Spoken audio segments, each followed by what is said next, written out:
What is leadership for you then? Hmm. Um, I think leadership is something that a lot of people talk about. And I think everybody probably have their own definition of leadership.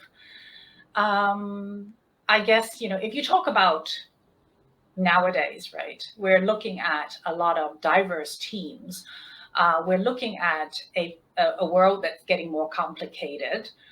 I think leadership for me is about knowing yourself, understanding the context, and then being able to then make and keep promises through managing yourself, your team, and your priorities, and knowing when to optimize or when to maximize, and even to call it quits.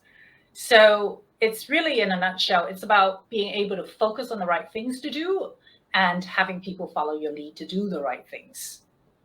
Of course, it all entails a lot of self-awareness. It's people have to have a clear sense of purpose and value of their own, and being able to create the conditions, for things to happen, for the team and for the company, for the business.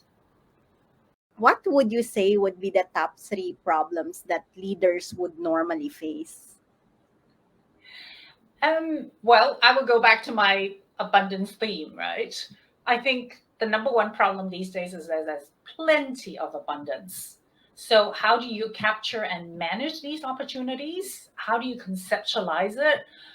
Because the breakthroughs are going to bring a lot of change, to people, to society, and to organizations. So, you could very easily be disrupted if you don't handle the abundance properly.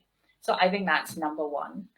And then, of course, like a big issue now is about sustainability. And of course, when I say sustainability, a lot of people will talk about, oh, weather, climate change. That's indeed a huge issue. But I also think about, as business leaders, the sustainability of the business. Mm-hmm. And when you look at that, it's really, how do you build up your resilience? How do you find the right balance, between performance and health of an organization? So again, we quite often we're running at 100 miles per hour, and we know that the business has to run, and maximize.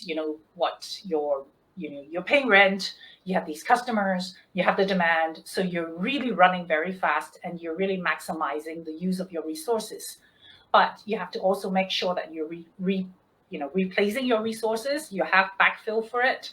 You actually have other ways to look to do things, and that is part of that resilience. And I think this is a lesson that most of us learned, really in the last 2 years with COVID and all of that. It is the companies that have actually built resilience, that has a healthy organization where you're well-rounded.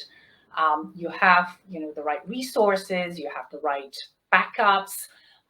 And I remember when I was still practicing, of course, in hotels, we always every year would do these things that we call crisis preparedness and business interruption plans. So every time we did it, we always have some very skeptical people, and they would always come around and they would refuse to cooperate with you because you obviously have to sit everybody down. You have this workshop. You think about what happens. If something happens to the environment, or something happens to the weather, or there's an earthquake, what happens if your supplies are cut off, if your customers cannot come to you. So we always were working on those, and it's not as if we were waiting for something to happen, but actually in the last 2 years, I've been talking to a number of my former counterparts as well as other associates in the business, and I found that if you really look at the share prices, as well as how companies have actually performed, survived, and thrived past 2 years, it is the companies that actually have paid attention to building up their forces, that took care of the health and not just the performance. So it's these companies that actually have, for example, the employee loyalty, so that they still stay around. If employees feel that the company are taking care of them, even if they had to do a salary reduction, they're willing to do it. So there are all these things that companies have to take care of. in order to actually really look at health versus just, the best performance for the short period of time. So it's always like having that vision and paving the way towards, having a healthy organization that will create resilience.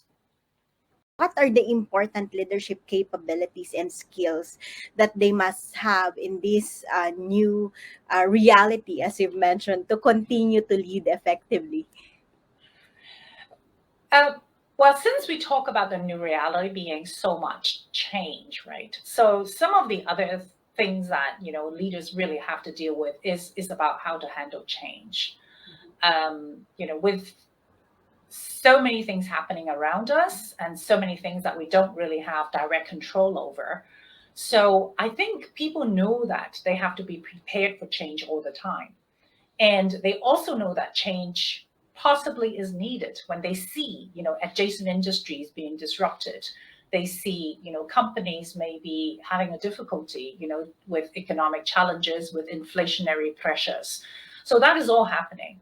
But I think the difficulty for a lot of leaders right now is, being able to actually know how to handle a future that they cannot forecast. And that is, something that, I think a lot of people are really, it's like, how do you do that? Because if you, in the old days when we were trained, when I was going to school, right, they always say, okay, this is what you want to do. Very clear objectives, very clear, where you want to go. And then you build your plan and you follow your plan and then you will get there. Life was simple. Nowadays, it's like, where do you want to go? I sort of know it's out there, but is it really out there? And what's going to happen in the middle that's going to actually maybe give you a setback?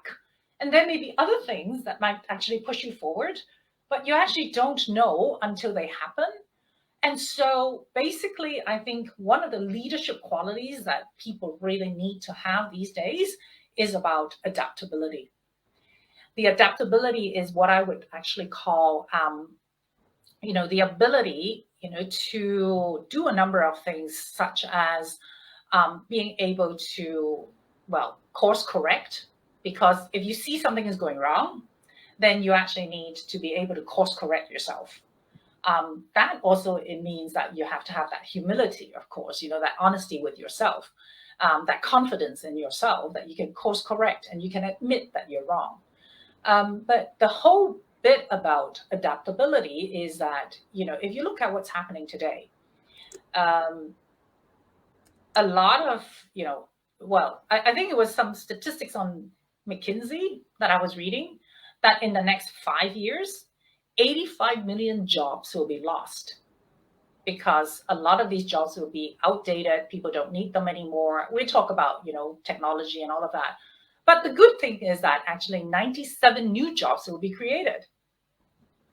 But the thing is that how do you go from these 85 million jobs and make yourself fit into these 97 million jobs, which are different nature, maybe doing different things.